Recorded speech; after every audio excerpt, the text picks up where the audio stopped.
Assalamualaikum warahmatullahi wabarakatuh.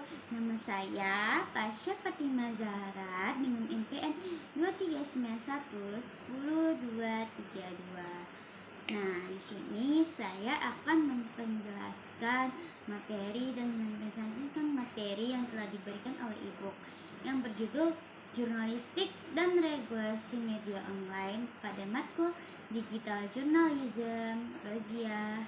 Ada Ibu Rozia, Universitas Islam Riau. Nah, tanpa berlama-lama langsung saja masuk ke materinya.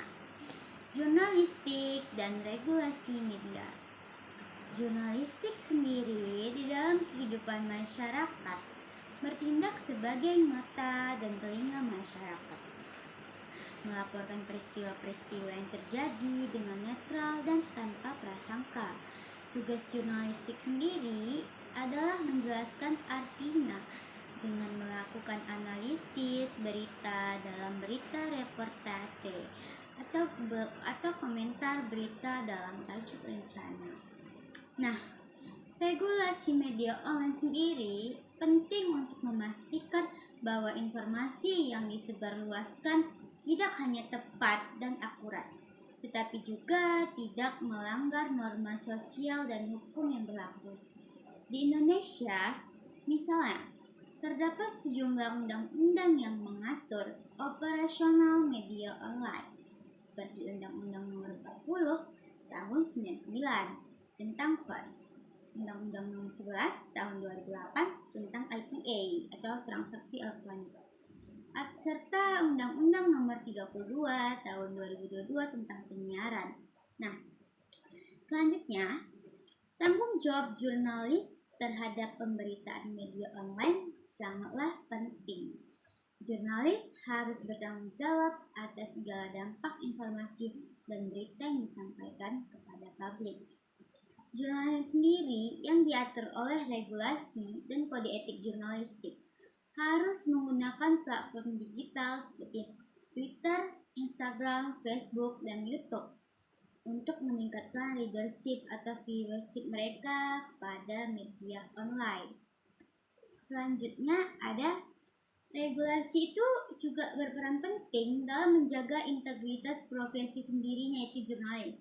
Terutama di era ketika berita bohong yang tersebar luas dengan mudah. Dengan meningkatnya keterbukaan informasi dan akses masyarakat terhadap media online, tanggung jawab pers itu semakin menyajikan berita yang benar dan berimbang itu semakin penting.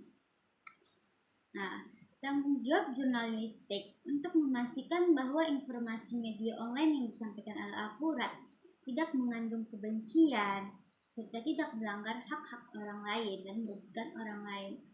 Salah satunya kelemahan utama dalam regulasi perlindungan jurnalistik media adalah ketidakjelasan dan ambiguitas dalam pasal-pasal yang terdapat dalam Undang-Undang Informasi dan Transaksi Elektronik itu sendiri, ucap Anthony dan Adari 2024. Nah, perlu adanya pengawasan dan regulasi terhadap pemberitaan media massa jurnalistik untuk memastikan bahwa informasi yang kita sajikan di media atau di media online dan massa itu akurat dan seimbang serta tidak merugikan kepentingan publik, dan diharapkan dapat memberi kontribusi dalam pemahaman tentang peran media massa dalam membentuk opini publik, serta memberikan rekomendasi terkait dengan pengawasan dan regulasi media massa untuk memastikan bahwa informasi yang disajikan tidak memicu konflik antar budaya